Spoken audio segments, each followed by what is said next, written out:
목소리는 청와대 저 안쪽 깊은 곳까지 구석구석 쩌렁쩌렁 울려댔습니다. 하지만 지금은 어떻습니까?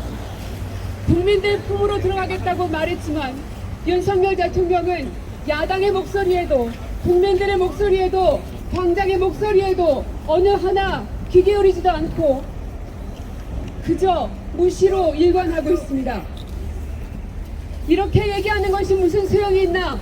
아무리 목소리를 외치면 뭐하나? 과연 이 나라의 대통령이 있기는 한가? 우리는 과연 대한민국 대통령의 국민이긴 한가? 하는 자괴감이 듭니다. 그럼에도 불구하고 저희가 목소리를 내야 하는 이유는 대한민국의 국격을 더 이상은 떨어뜨릴 수 없기 때문입니다.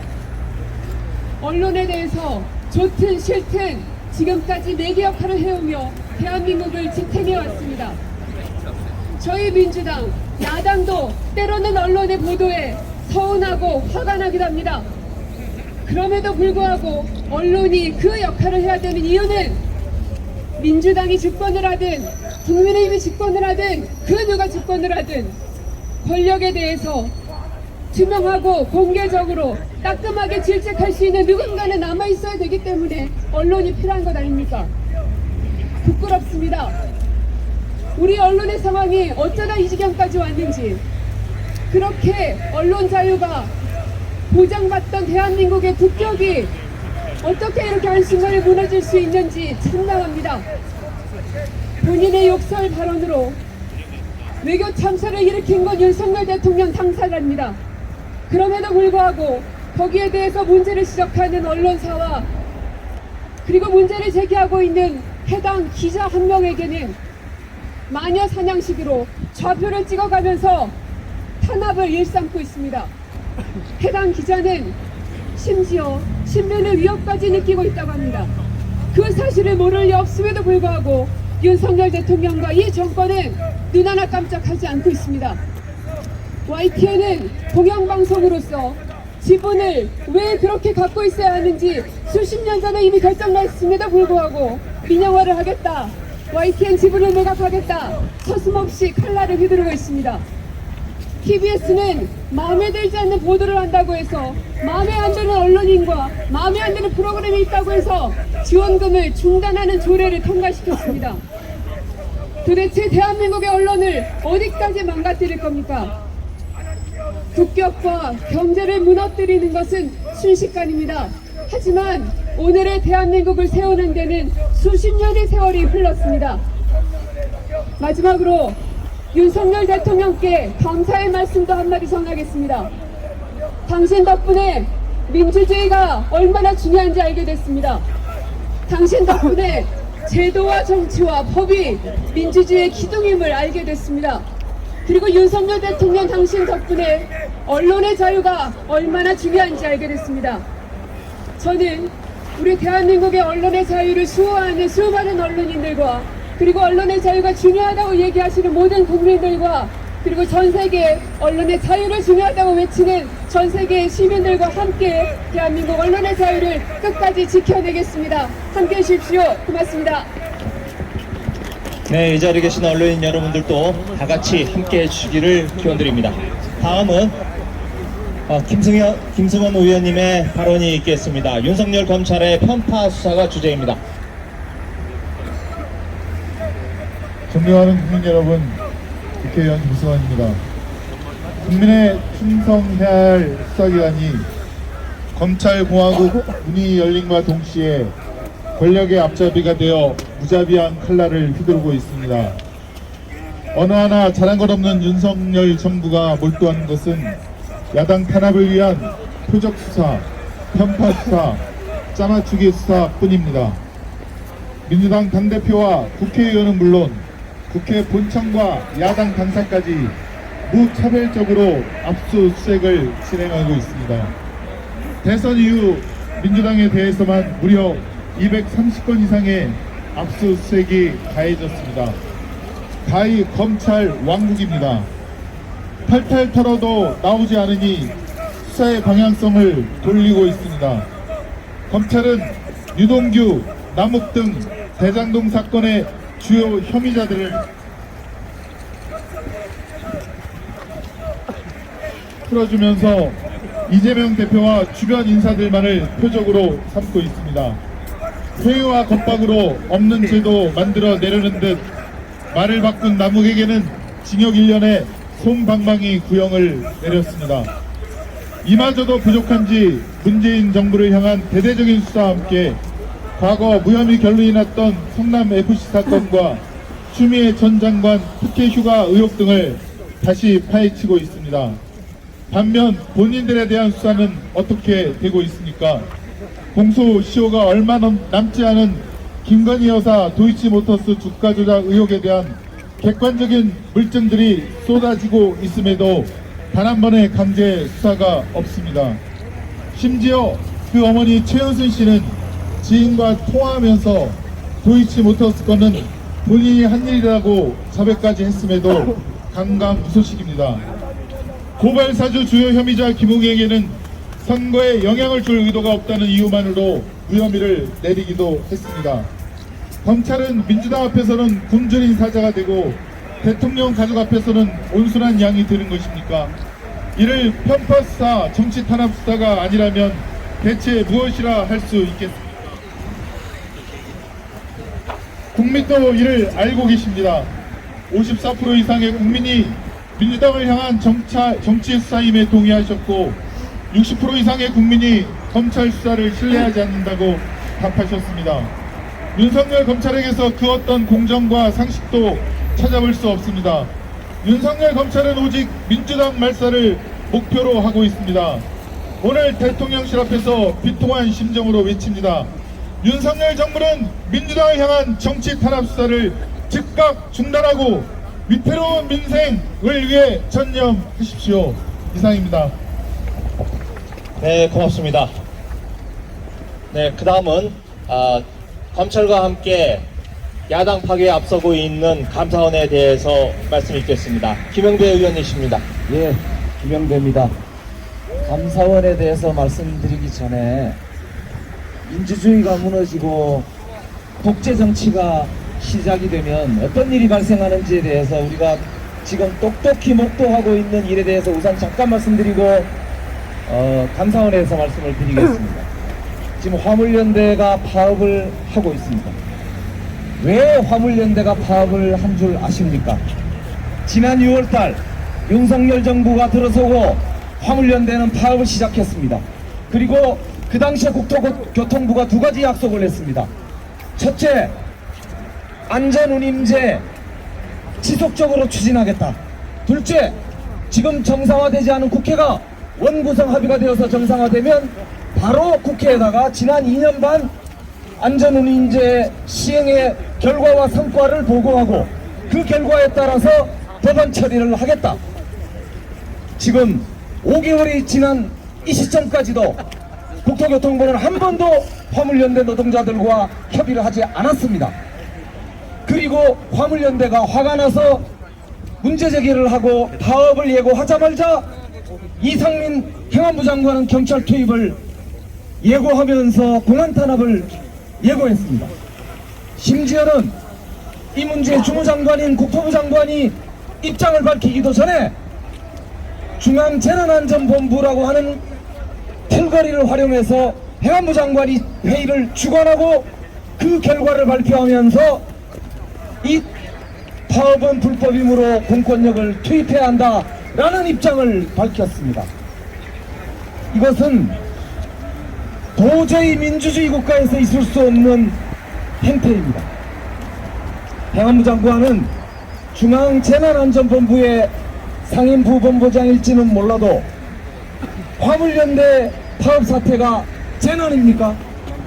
재난안전법에 나와 있는 재난이 행안부 장관이 지금 파업을 하고 있는 노동자들에게 공권력을 투입하는 것으로 결론이 나야 하는 그런 국정운영의 사안이냐 이 말입니다. 국민의 민생에는 한줌도 없고 158명의 무고한 시민이 희생을 당했음에도 불구하고 그 책임을 묻고 있는 유족들의 절규에 자신은 책임이 없다, 절대 사퇴할 수 없다, 국민들을 우러나고 있는 행안부 장관이 내놓은 답이 화물연대 노동자들의 삶의 생존권의 절규에 공안 탄압으로 맞서는 것으로 그 윤석열 정부의 본질을 보여주고 있습니다. 민주주의가 무너지고 법치가 사라질 때 발생하는 비극입니다. 이제 우리 민주당이 나서서 민주주의를 회복하고 민생을 지킬 수 있는 새로운 국정 운영의 틀거리를 마련하겠습니다. 국민 여러분 함께 해주시기 바랍니다. 저는 감사원에 대해서 간단히 말씀드리겠습니다. 감사원은 헌법에 보장된 독립된 행정부의 견제기구입니다. 그런데 지금 검찰에 돌격되어 윤석열 정부를 옹위하는 호위무사로 전락했습니다. 우선 이번 서해 공무원 피격 사건과 관련하여 감사원이 저지른 불법적 행태를 말씀드리겠습니다. 서해 공무원 피격 사건 관련해서 감사원에서 감사를 진행한 후에 현재 감사원 법에 보면 고발을 해야 할 경우에 감사위원회 의견을 거쳐서 하도록 되어 있습니다. 다만 단서 조항으로 관련자들이 도주의 우려나 증거인멸의 우려가 있을 경우 감사원장이 직권으로 고발할 수 있도록 되어 있습니다. 감사원에서 수사 의뢰라는 형태로 고발을 예고했던 인물들이 지금 현재 서훈 전 국정원장을 비롯해서 서욱 장관 그리고 김홍희 해경청장 등 관련자들입니다.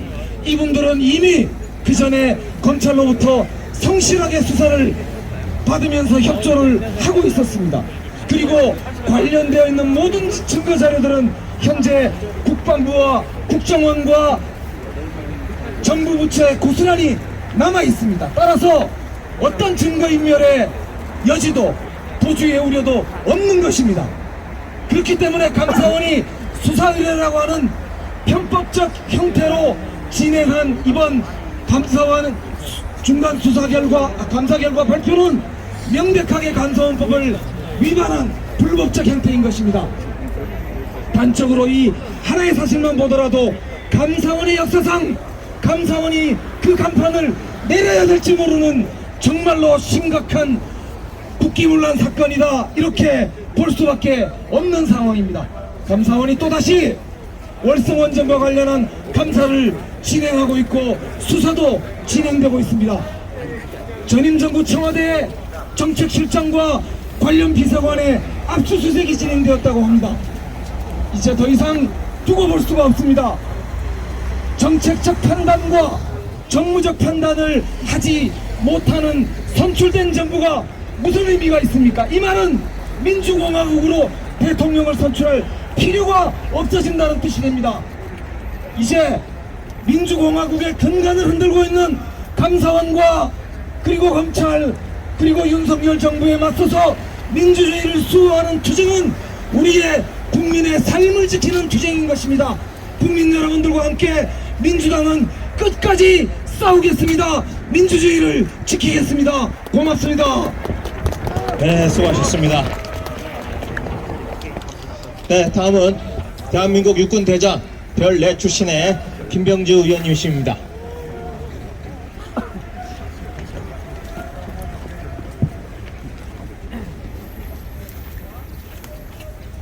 네, 김병주 의원입니다. 지금은 안보위기입니다. 윤석열 정부 출범 이후 한반도에는 전쟁의 먹구름이 드리워지고 있습니다. 그런데도 불구하고 윤석열 정부는 안보 참사, 외교 참사를 이어가고 있습니다. 북한의 반복되는 도발과 점점 고도화되는 핵미사일 전력은 한반도뿐만 아니라 동북아의 긴장을 고조시키고 있습니다. 하지만 윤석열 정부는 당선 직후 윤석열 대통령은 본인의 대통령 집무실 이전부터 챙기며 아무런 마스터 플랜 없이 대통령 집무실 이전을 추진했습니다. 무리한 대통령 집무실 이전으로 국민의 혈세는 곳곳에서 낭비되었고 사무실을 뺏긴 국방부는 뿔뿔이 흩어져 이사해야만 했습니다. 막무가내로 용산에 들어선 대통령실은 외교부 장관, 육군참모총장과 해병대 사령관의 공간을 뺏어 쇼핑하듯 나눠 가졌습니다. 또한 윤석열 정부는 서해 공무원 피격 사건과 북한 흉악범 추방 사건 등 이미 결론이 난 안보 관련 사건들을 정쟁하며 다시 들춰내 전 정권 탄압을 시도하고 있습니다. 검찰은 소욱 전 국방부 장관과 김홍희 전 해양경찰청장을 무리하게 구속시킨 바 있고, 이번 주에는 소은 국가안보실장에게 구속영장을 청구해 정치보복과 망신 주기를 이어가고 있습니다. 북한에 진화되는 핵미사일 위협에 대비하기 위한 삼축체계 강화를 입버릇처럼 말하더니 이제는 삼축체계마저 빨간불이 들어오고 있습니다. 북한의 도발에 대응하기 위한 우리 군의 미사일 사격과 훈련 과정에서도 작전 실패와 사고가 잇따랐습니다. 지대지 미사일 사격 작전에서는 현무2 미사일이 강릉에 낙탄되는 사고가 있었습니다. 에이텍함수 2발 중 1발은 항적이 소실되었습니다. 이것만이 아닙니다. 공대지 미사일 발사에서는 우리의 주력 전투기인 KF-16과 F-15K 전투기에서 사격 작전에 지장이 생겼습니다.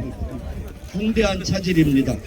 지대공 미사일 발사 중에도 패트리어트2 2발 중 1발이 발사가 취소되었고 천공 미사일 발사도 실패했습니다. 최근에는 KF-16 전투기가 엔진 고장으로 추락되는 사고가 발생해 우리 공군의 대규모 공중훈련도 연기되었습니다. 반복되는 사고로 인해 대비태세에 대한 우리 국민의 불안이 커지고 있습니다.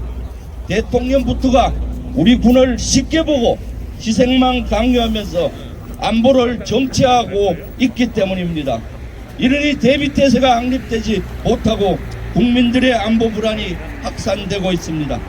윤석열 정부의 안일한 자세에서 나오는 안보 불안을 규탄하며 국민의 생명과 재산을 최우선에 두고 현명한 외교 안보 정책을 펼칠 것을 촉구합니다. 감사합니다. 네, 수고하셨습니다. 다음은 윤석열 정권의 경제 무능 실상에 대해서 민주당의 정책 전문가 정태호 의원의 발언이 있겠습니다. 네, 안녕하십니까. 저는 서울 관악을 지역 정태호입니다. 여러분 기억하실 것입니다. 2020년, 21년 G7로부터 대한민국은 당당하게 초청을 받았습니다. 그 이유는 전 세계에서 코로나를 가장 잘 극복하고 있는 나라가 대한민국이었고, 그리고 2021년에는 대한민국이 코로나 이후를 가장 잘 대비하고 있다. 그래서 선진국들이 대한민국의 경험을 함께 나누자, 그리고 공유해서 전 세계에 함께 하도록 극복할 수 있도록 하자, 그런 취지로 대한민국을 2회에 걸쳐서 연속으로 G7 회의에 초청을 했던 것입니다. 그리고 나서 윤석열 정부 들어온 지 몇 개월도 못 돼서 대한민국 UN 인권이사국에서 탈락했습니다. 47개국이 들어가는 이사국에서 탈락했습니다. 그 순간을 보면서 몇 개월 만에 대한민국이 후진국으로 전락하는 듯한 그런 고통을 느꼈었습니다. 그런데 이제 그 경제에서도 그런 위기가 다가오고 있습니다. 통계를 보면은 지금 경제 성장률이 IMF 코로나 시기에 2021년 44.1%였는데 올해 2.6%, 내년에는 1.7%로 성장률이 떨어진다고 합니다.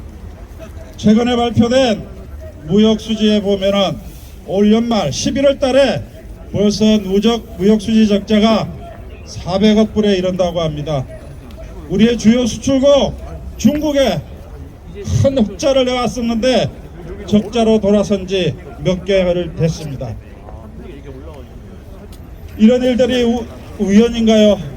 정부에서는 대외 경제적인 여건 때문에 그렇다 라고 변명을 하고 있습니다만은 제가 보기에는 그런 상황이 아닙니다.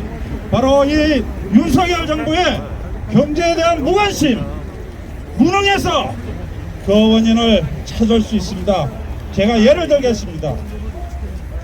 여러분, 김진태 사건 아시죠? 강원도지사 김진태가 디폴터선을 했습니다. 그때부터 금융시장이 요동치기 시작했습니다.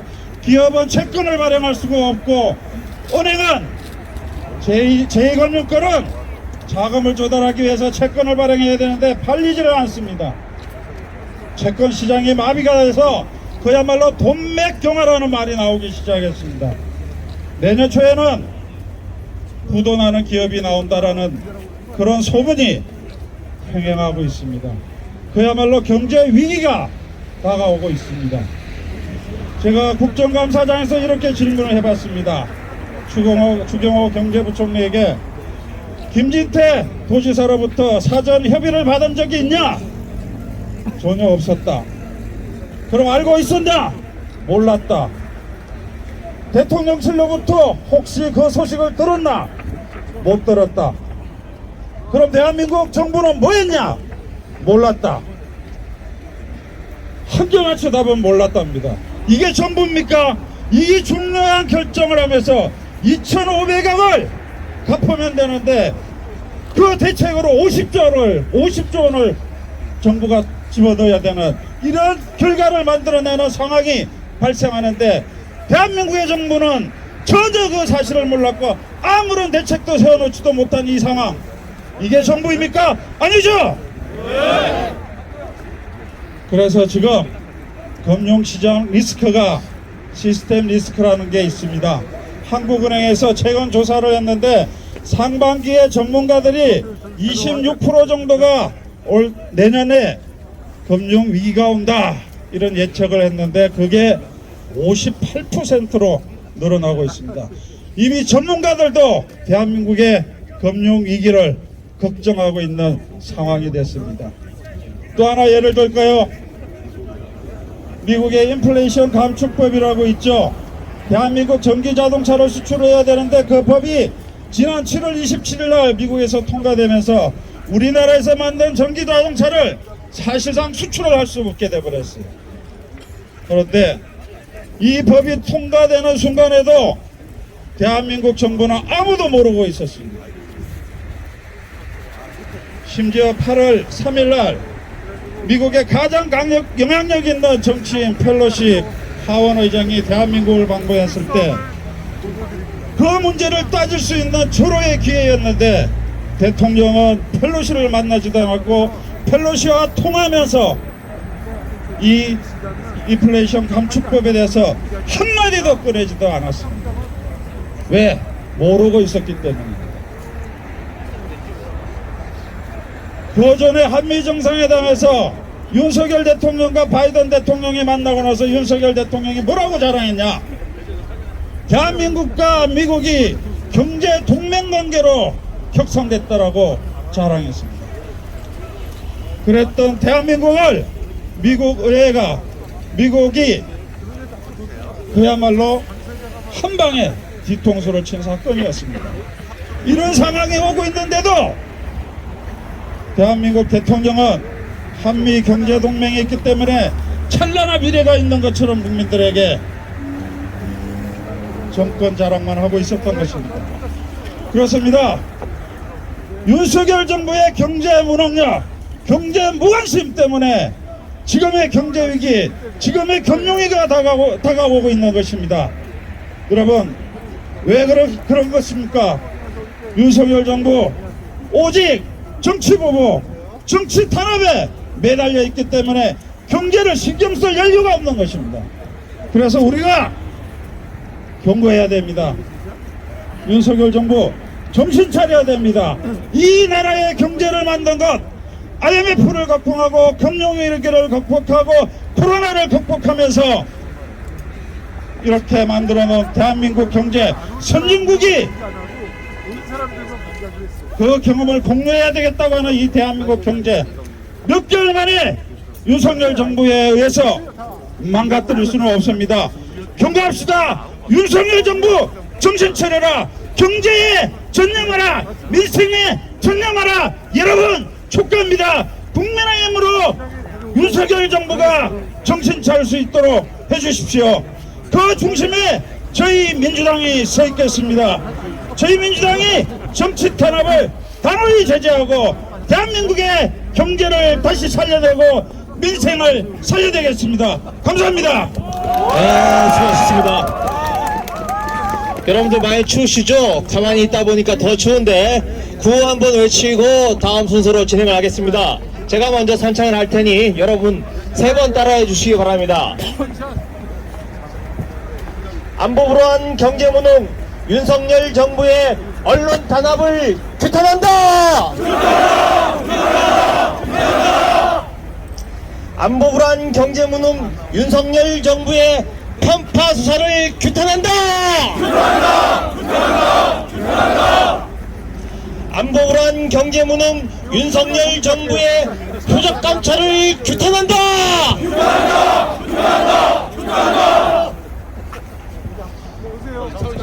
네, 그러면 이걸로 준비하신 발언을 마치고 다음으로 자유토론을 진행하도록 하겠습니다. 다음 진행은 우리 박범계 의원님께서 직접 맡아주시겠습니다.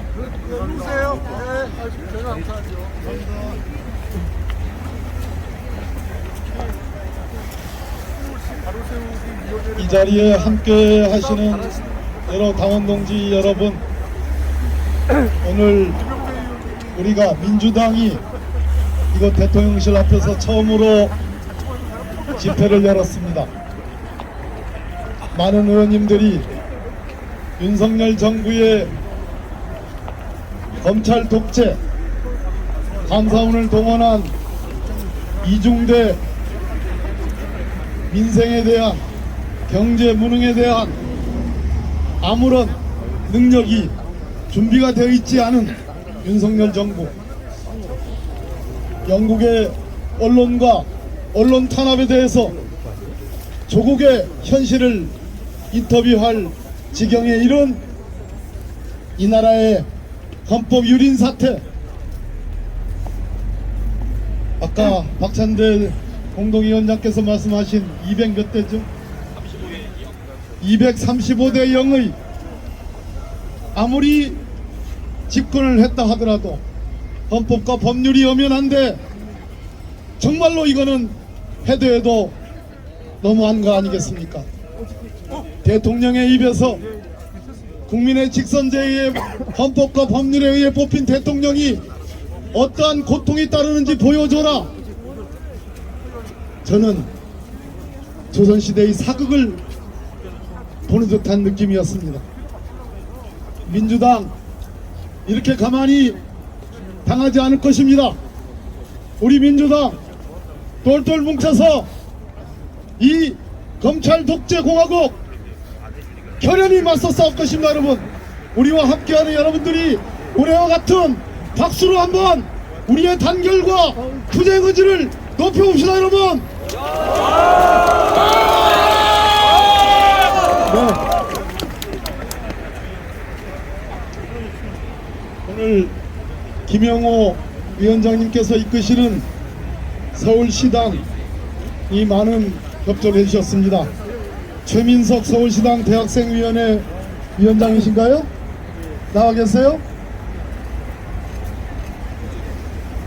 네, 우리 최민석 우리 위원장이십니까?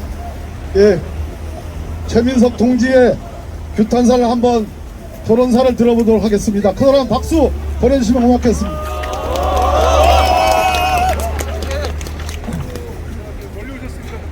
네, 안녕하십니까. 중앙대학교에 재학 중인 25살 최민석입니다.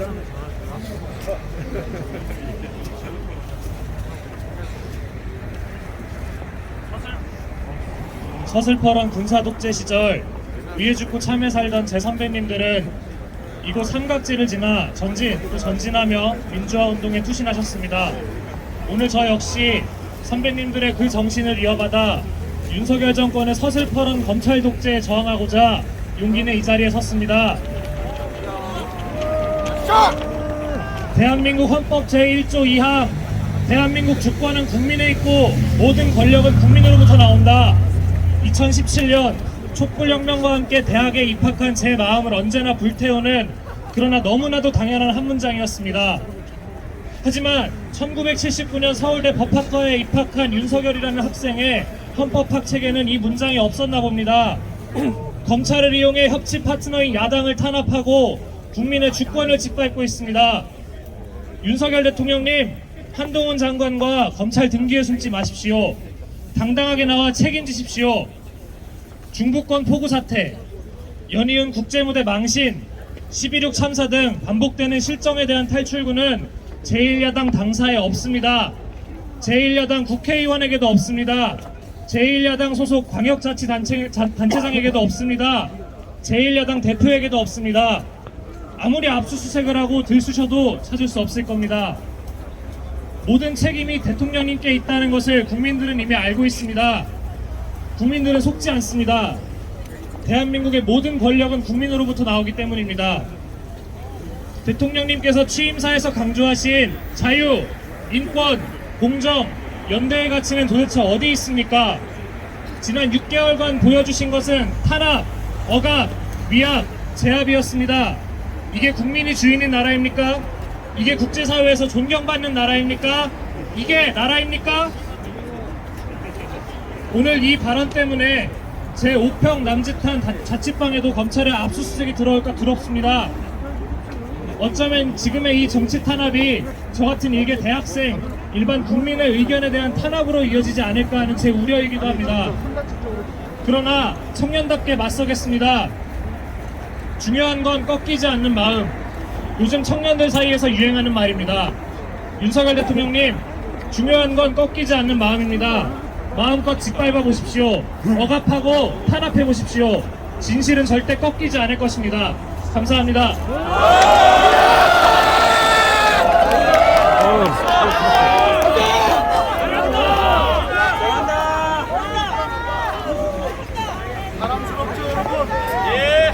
여러분 자랑스럽죠? 우리 최민석 청년 동지에게 뜨거운 격려의 박수 부탁합니다. 우리 한명도 의원님이 오셨습니다. 대통령실 이전에 대한 조목조목 부당한 지적을 해주시면 감사하겠습니다. 예, 여러분 반갑습니다. 대통령실 이전 의혹 관련 진상규명단 단장을 맡고 있는 한명도 의원입니다. 여기 계신 모든 여러분들 기억이 생생하실 것입니다. 윤석열이 청와대에서 국방부로 이전하면서 든다는 비용, 그때 TV에서 얼마라고 이야기했습니까? 496억 원이면 이전할 수 있다고 이야기했습니다. 그리고 그걸 입증한다면서 이거 기재부에서 다 받은 통계라고 하면서 그걸 입증하려고 부단히 노력을 했습니다. 하지만 결과는 어떻습니까, 여러분? 저희들 민주당 조사는 앞으로 국방부 이전, 합참 이전 모두 포함하면 1조 원 이상의 혈세가 들어갈 것이 점점 예산을 통해서 드러나고 있습니다. 근데 대통령실은 정말 희한한 논리를 피고 있습니다. 지금 들어가는 비용은 부대 비용이다. 이사를 가는데 부대 비용이 무슨 말인지 모르겠습니다. 여러분, 대통령실이 이곳으로 오지 않았으면 국방부가 이전할 필요가 있습니까? 합참이 이전할 필요가 있습니까? 관저로 대통령실이 관저를 사용하지 않았으면 그 관저가 현재 대통령 비서실장으로 옮길 필요가 없었습니다. 곳곳에서 계속해서 부대 비용이 불어나고 있는데 대통령실은 부인만 하고 있습니다. 그러다가 딱 걸리지 않았습니까, 여러분? 돈 안 든다면서 영빈관 신축 한다면서 878억 원 예산수에 숨겨놓다가 저희 민주당에 딱 걸리지 않았습니까? 근데 앞으로도 이 비용은 계속 들어갈 겁니다. 제가 엊그저께 예산 심사를 하는데 이곳이요, 국방부 첨사가 이게 밑에서 떨어지고 안전진단도 검사도 받지 않고 그야말로 주먹구구식으로 이쪽이 들어왔습니다. 안전조사를 받지 않으니까 공사를 하면서 테이프로 묶어놓고, 그래서 제가 대통령실에서 대통령이 이런 곳에 근무하냐고 청와대로 있었으면 이런 일이 발생하지 않았다는 취지로 이야기를 했는데, 지금 이쪽으로 오면서 이 건물의 문제뿐만이 아니고 최근 일어나고 있는 국정의 난막상은 준비 없이 아무 생각 없이 이쪽으로 이전하면서 저는 발생한 문제라고 생각이 듭니다. 준비 없이 이전을 하니까 이 사람들이 재난 안전이 생기면 어떻게 대응할 줄을 모릅니다. 그동안 우리 역대 정부에서 쭉 쌓아온 그 노하우를 활용할 줄 모릅니다. 너무 가슴 아픈 이야기지만 이태원 참사 일어났을 때 금요일날 그 많은 군중이 모이는데 국정상황실에서 이걸 체크도 하지 않았다는 게, 확인도 하지도 않았다는 게, 그게 상식적으로 납득이 됩니까? 그 수많은 인파가 보이는데 신고가 들어오는데 대통령 비서실 국정상황실에서 이걸 파악을 못하고 있다는 겁니다. 여러분, 이게 이해가 됩니까? 전직 정부에서 일한 사람들은 상식적으로 납득이 가지 않는 행위를 이 사람들은 당당히 이야기합니다. 자기들이 10시 58분에 보고를 받았다고, 상황이 종료된 이후에 보고를 받았다고 하는 이야기를 당당히 뻔뻔하게 이야기를 합니다. 청와대를 이전하지 않고 그 위기관리 시스템이 작동을 했다면 이런 일은 발생하지 않는 것입니다.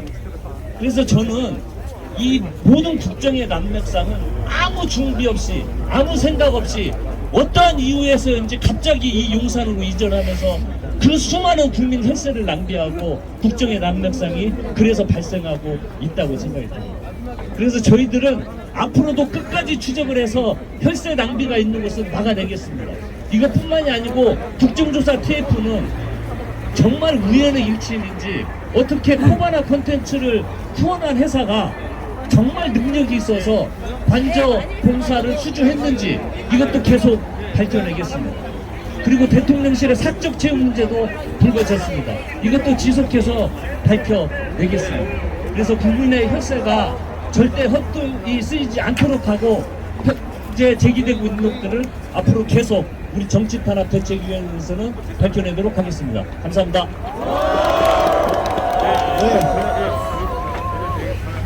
청와대와 용산의 차이점을 아주 분명하게 한병도 의원님께서 말씀을 해주셨습니다.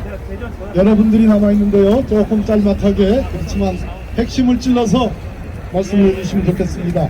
오늘 경기도당에서도 많은 당원들이 오셨습니다. 임종성 경기도당 위원장님 감사드리고요. 유정희 서울시 의원님 나와 계십니까? 네.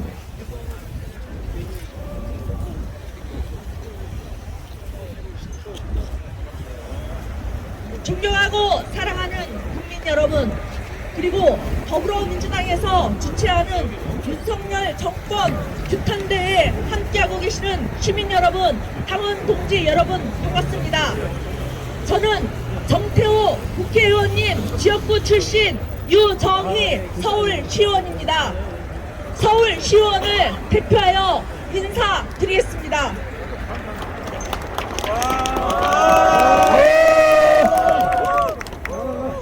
대한민국 헌법 제1조 1항 2항 대한민국은 민주공화국이다. 모든 권력은 국민으로부터 나온다. 그러나 윤석열 정권에 국민은 없습니다. 민생이 없습니다. 국민도 민생도 아랑곳하지 않는 윤석열 정권 규탄합니다.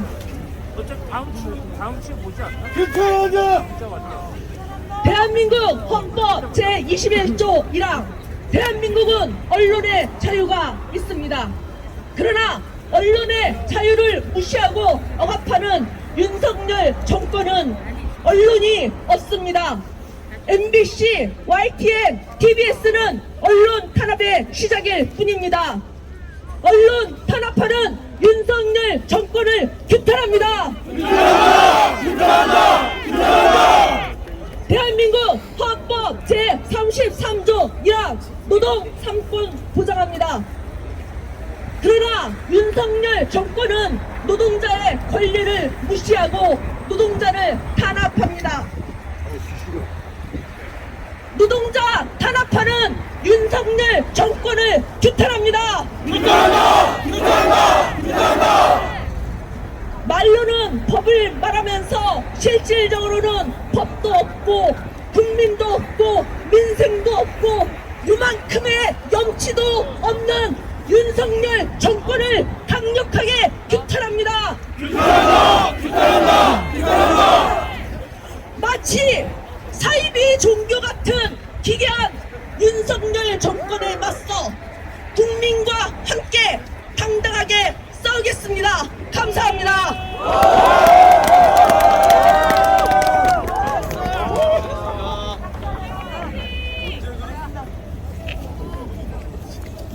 저도 헌법 공부를 많이 했지만 언제 그렇게 헌법 조항을 하나하나 이렇게 외우셨습니까? 유정희 서울시 의원님 감사합니다. 다음은 장대석 경기도 의원님 나와 계십니까? 여러분 지금 힘들지 않지요? 춥지 않지요? 고맙습니다. 예, 경기도의원 장대섭입니다. 오늘 이곳에 오면서 시흥에 있는 지인들과 같이 왔는데 가던 기회가 오면은 어떤 이야기를 할까 했더니 같이 오던 분이 먹고 살기 힘들잖아요. 민생 이야기를 좀 해줬으면 좋겠다라고 했습니다. 그래서 먹고 살기 힘든 이야기, 민생 이야기를 하겠습니다. 대통령님께 민생 이야기를 좀 하겠습니다. 정치의 목적은 국민을 잘 살게 하는 것입니다. 국민이 안전하고 편안하게 살 수 있도록 좌절하지 않고 꿈을 꾸며 공부하고 일하고 노력할 수 있도록 기회를 부여하는 것입니다. 대한민국 경제 위기가 왔습니다. 가계 부채도 굉장히 커졌습니다. 0.8명이라는 저출생 위기가 직면했습니다. 어려울수록 충격은 저소득층부터 옵니다. 생활고로 목숨을 끊지 않도록 경제 위기로 비극적인 선택을 하지 않도록 민생을 챙겨주십시오. 어려운 분들부터 챙겨주십시오. 장애인, 한부모 가정, 쌀값 폭락으로 어려움에 직면한 농민들, 취업을 위해 노력하는 청년들을 돌봐주십시오. 지금 윤석열 정부가 해야 할 일은 야당과 대화와 협치를 통해 민주당과 협력하여 민생을 챙기고 안전한 대한민국을 만들어 주시는 것입니다. 간곡하게 부탁드립니다. 고맙습니다. 다음은 정윤주 성북 구의원님 나와 계세요? 정윤주 의원님. 네.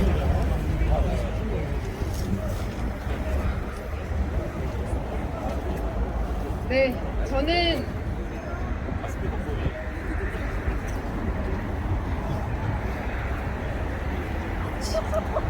이태원 참사가 한 달이 지나고 있습니다. 그런데 정부도 그렇고 어느 누구도 지금 책임지는 모습을 보이지 않고 있습니다.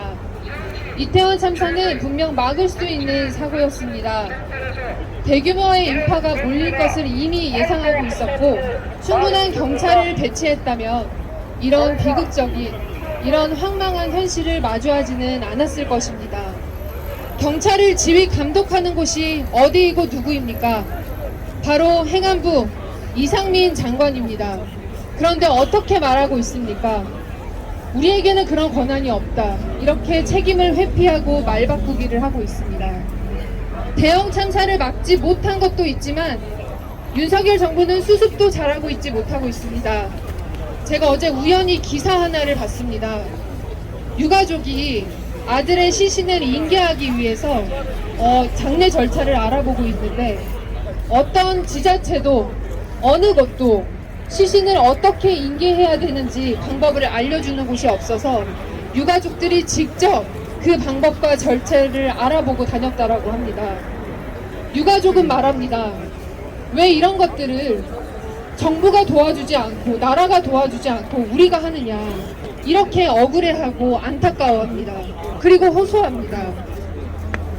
또 하나는 병원 외부에서 일어난 사고라 사망 진단서를 받을 수가 없었다라고 합니다.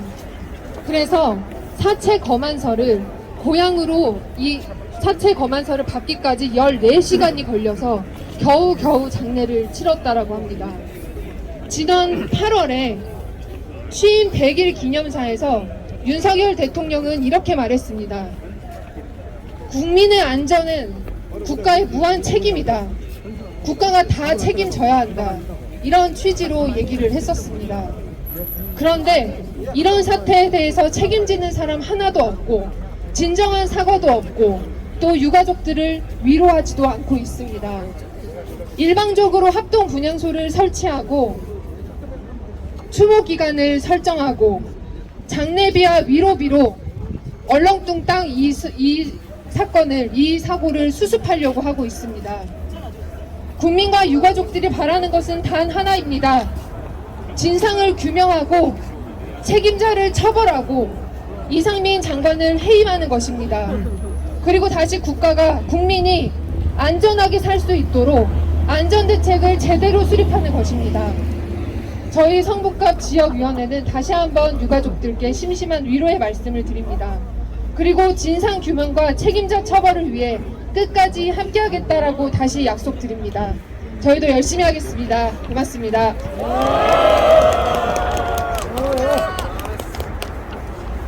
이상민 행안부 장관에 대한 민주당의 해임 건의안이 발의됐습니다. 여기서 구호 한번 외칩시다. 윤석열 대통령은 이상민 장관을 즉각 파면하라! 감사합니다. 멀리 대전에서 오셨습니다. 신혜영 서구위원님 발언해 주시면 고맙겠습니다.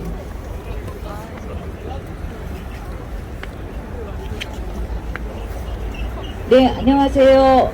저는 검찰 독재 정치 탄압 대책위원회 박범계 의원님 지역구 대전 서구 의회 부의원 신혜영입니다. 더불어민주당 중앙당사 기습적 압수수색을 시작으로 윤석열 정권은 야당 탄압과 언론 불통의 전대미문의 최악의 정권으로 추락하고 있습니다. 경제무능 윤석열 정권은 중앙정부뿐 아니라 지방정부까지 무섭게 옥죄이고 있습니다. 김진태 강원도지사의 지방채 부실 사태는 윤석열 정권의 경제위기 관리 능력이 전무함을 보여주는 윤석열 정부발 경제 파탄 사태이며 강원도의 레고랜드 채무 불이행으로 인한 고금리 상황, 국제 경제 상황 속 한국 경제의 불신용 사태는 지방정부의 지방채 발행을 셧다운 시켰습니다. 제가 사는 대전시는 도시철도 2호선, 충청권 광역철도, 대전의료원 설립 등 중장기 대규모 재정 투입이 계획되어 사업 진행이 불가피한 상황입니다. 그러나 열악한 지방의 재정 운영에 있어 때론 지방채 발행이 불가피한데 시민 모두가 걱정과 더불어 불신이 팽배해 있는 암울한 지역 현실에 봉착해 있습니다. 국제사회에서 대한민국 경제, 사회, 정치, 지방경제를 고립시킨 것이 누구인지 대한민국 국민은 똑똑히 알고 있습니다. 검찰 독재, 야당 탄압, 보복 수사, 오만과 무지, 그리고 불통의 윤석열 정권을 심판하며 국민들과 함께 굳건한 민주당으로 거듭나 끝까지 싸워 민주주의를 지키겠습니다. 편파 수사, 표적 검찰 규탄한다. 윤석열 정권은 정치 탄압 즉각 중단하라. 대전시 서구 신혜영 부의원입니다. 네, 뜨겁습니다. 두 분 남았습니다. 안진섭 관악을 청년위원장님 오셨습니까?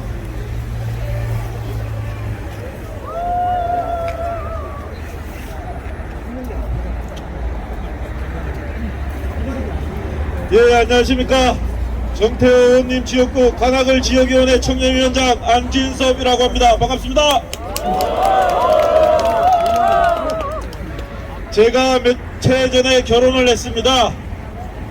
늦은 나이에 아름다운 여성을 만나서 없는 나를 존중해주고 사랑해주는 아주 멋진 여성을 만나서 결혼을 했습니다. 늦은 나이에 결혼을 했지만 다행히 아이가 생겨서 출산을 하고 곧 돌이 다가옵니다. 아이가 점점 커가면서 저한테 걱정이 하나 생겼습니다. 제가 참 가난한 집에서 태어났는데요. 그러다 보니 소름도 많이 당했습니다. 저는 그렇게 살았지만 내 아이에게는 그런 일을 물려주기는 싫었습니다. 하지만 무엇보다 저는 아이에게 확신하는 점이 있었습니다. 아버지는 옳은 일을 행동했고 옳은 일을 실천해왔다. 그런 일들이 더불어 함께 사는 세상을 행복하게 만드는 일이라고 굳건하게 믿었기 때문에 비록 조금 부족했지만 당당하게 아버지로서 잘 살 수 있을 거라 생각을 했습니다. 하지만 요즘은 그런 기대가 없어지고 있습니다. 윤석열 대통령이 당선되고부터 그런 기대가 점점 사라지고 있습니다. 공정과 상식을 저버리고 오직 자신의 이권을 위해서 소신과 신념을 저버리는 삶을 살아야지만이 잘 살 수 있는 세상을 아이에게 물려줄 것 같아서 겁이 나기 시작했습니다. 여기 한 검사의 이야기가 있습니다. 이명박 도곡동딱 다스 실소유주, 나경원 자녀 부정 입학 의혹, 김학의 성폭행 별장 성추행, 김성태 자녀 부정 취업, 또 뭐가 있습니까? 윤석열 장모 사문서 위조, 윤석열 검찰 안에서 모두 무혐의 수사 지연 불구속 나온 결과입니다. 하지만 정경심 교수 어떻습니까? 징역 7년 구역, 김경수 전 도지사님 징역 6년 구역 나왔습니다. 이것이 과연 공정과 상식을 부르짖는 윤석열 검찰, 이 정부에 과연 공정과 상식을 말하는 그런 자격이 있습니까? 이런 사람이 불운하게 대통령이 되었습니다. 공공임대주택 예산이 줄어들고 있습니다. 지역화폐 예산은 삭감되었습니다. 전액 삭감되었습니다. 미수가 지원 예산 42% 삭감되었습니다. 어르신 돌봄 예산 80% 삭감되었습니다. 저 같은 소심이 자영업자, 어르신, 장애인, 여성, 이제 우리는 고난의 길을 걸어야 될지도 모르는 불운한 시대에 전입하고 있는 것 같습니다.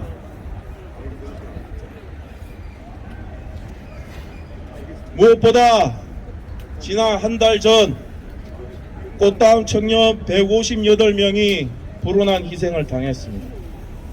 전쟁이 난 것도 아니었고 천재지변이 발생한 것도 아니었습니다. 주말에 친구 만나러, 연인 만나러 청춘을 마음껏 만끽하려고 길을 가다가 억울한 죽음을 당했습니다. 그러나 그 누구도 책임지는 사람이 없었습니다. 이 불운한 엄청난 일을 국가가 겪어도 윤석열 정부에서는 아무도 책임지지 않았습니다. 이것이 과연 나라입니까? 윤석열 대통령께 강력하게 경고합니다. 민심의 파도는 무섭습니다. 민심의 들불은 무섭습니다. 국민을 위한 진정한 정치를 원하십니까? 불통 정치, 측근 정치, 보복 정치 당장 그만두십시오. 더불어민주당은 윤석열 대통령께 국민과 함께 강력하게 주장하는 바입니다. 이상입니다.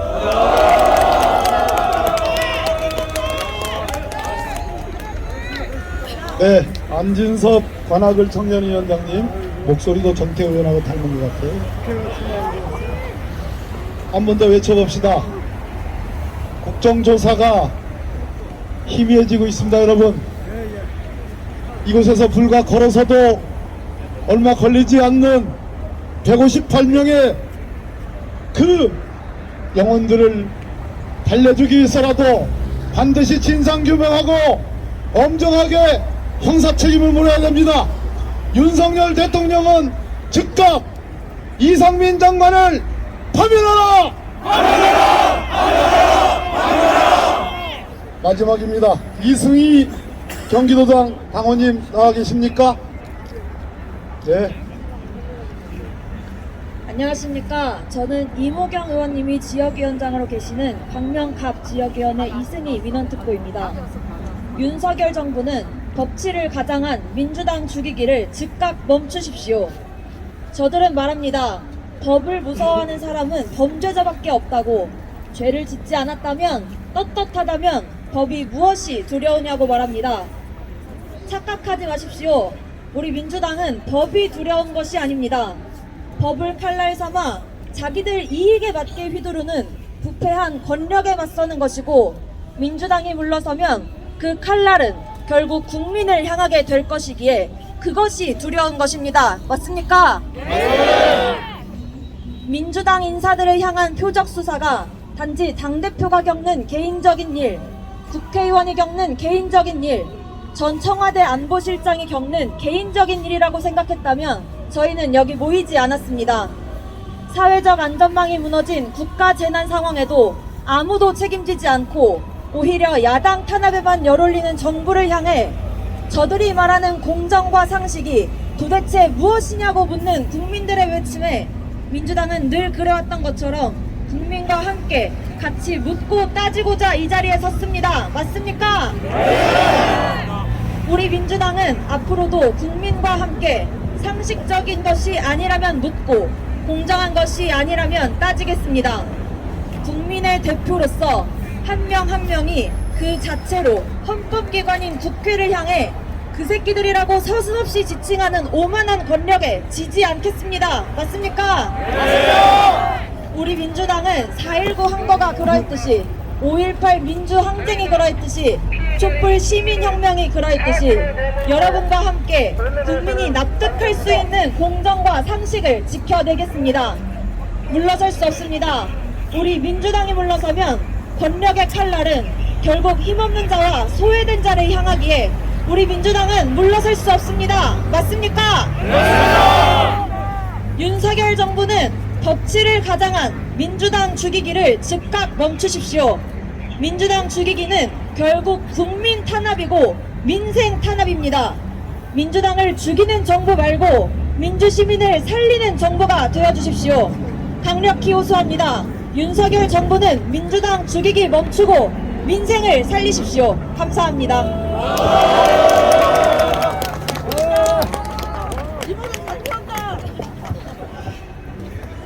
네, 수고 많으셨습니다. 이 행사가 시작할 때만 해도 날씨가 무척 추웠는데 지금은 많이 풀렸습니다. 여러분들의 열기로 다 녹여버리고 있는 것 같습니다. 앞으로도 이 열기를 계속해서 윤석열 정부가 만든 동토공화국 녹여버립시다. 봄을 맞이합시다. 마지막으로 구호 하나 외치면서 오늘 행사를 마무리 짓겠습니다. 지금 플래카드에 적혀져 있는 검찰 독재 정치 탄압 규탄한다입니다. 제가 선창을 할 테니 따라해 주십시오. 쩌렁쩌렁한 목소리로 적에 편하게 따뜻하게 앉아 있을 윤석열 대통령의 귓전을 울립시다. 검찰 독재 정치 탄압 규탄한다! 네, 고맙습니다. 수고하셨습니다. 잠깐만요, 당원님들 잠깐만. 저희들이 이곳 대통령실 앞에서 1인 시위를 내일 아침 8시 40분부터 9시 20분까지 50여일간 진행해 왔습니다. 지난달에는 1인 시위를 할 의원님들을 참 구하기가 쉽지 않았습니다.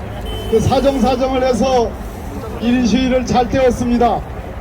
그런데 이번 달 12월에 1인 시위를 할 의원님들이 넘쳐나고 있습니다.